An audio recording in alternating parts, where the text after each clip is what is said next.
यहाँ श्री राम कथा का संस्करण है जो रामायण की मुख्य घटनाओं को शामिल करता है। प्राचीन अयोध्या में राजा दशरथ अपनी 3 रानियों कौशल्या, कैकेयी और सुमित्रा के साथ शासन करते थे। अपनी संपत्ति और शक्ति के बावजूद दशरथ एक उत्तराधिकारी की लालसा रखते थे। प्राचीन अयोध्या के राजा दशरथ अपनी 3 रानियों कौशल्या, कैकेयी और सुमित्रा के साथ उन्होंने साथ में शासन किया। अपनी संपत्ति और शक्ति के बावजूद दशरथ एक उत्तराधिकारी की लालसा रखते थे। महान यज्ञ के बाद देवताओं ने दशरथ को 4 पुत्रों का आशीर्वाद दिया। ज्येष्ठ राम, रानी कौशल्या से जन्म भरत कैकेयी के पास जन्मे और रानी सुमित्रा के जुड़वा बच्चे लक्ष्मण और थे। राम ने अपने भाइयों के साथ ऋषि विश्वामित्र के मार्गदर्शन में शास्त्र और मार्शल आर्ट में महारत हासिल की। वह शिक्षित था।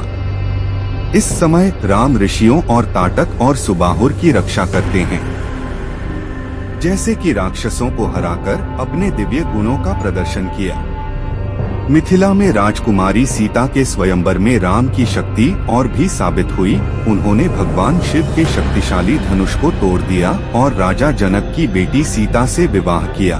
उनके भाइयों ने भी सीता की चचेरी बहनों से शादी की, जिससे एक मजबूत पारिवारिक बंधन बना।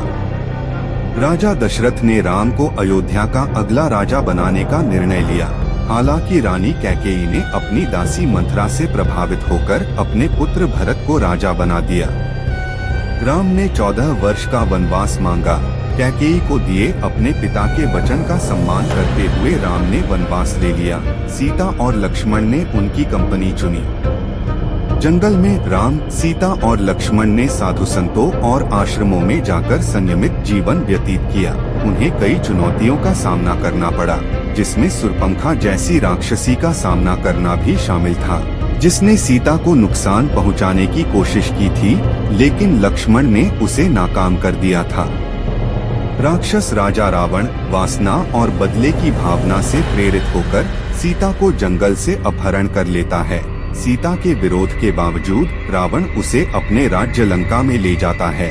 राम और लक्ष्मण हनुमान और वानर राजा सुग्रीव जैसे सहयोगियों से मिलकर उसे बचाने के लिए निकल पड़े।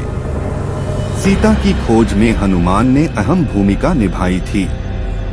वह समुद्र पार करके लंका पहुँचे, अशोक भाटिका में सीता को पाया और उन्हें राम के शीघ्र आगमन का आश्वासन दिया।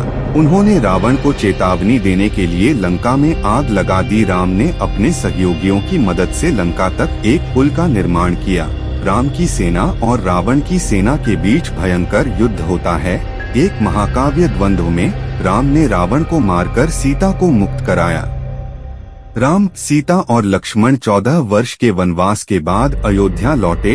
भरत, जो राजा के रूप में अयोध्या पर शासन कर रहे थे, ने बड़े हर्ष के साथ उनका स्वागत किया। राम राजा थे और उनका शासनकाल, जिसे राम राज्य के नाम से जाना जाता है, राज्य में शांति और समृद्धि लेकर आया। राम का जीवन धर्म, भक्ति और कर्तव्य के आदर्शों का उदाहरण है। उनकी कहानी लाखों लोगों को प्रेरित करती रहती है, जो बुराई पर अच्छाई की जीत और नैतिक अखंडता के महत्व का प्रतीक है।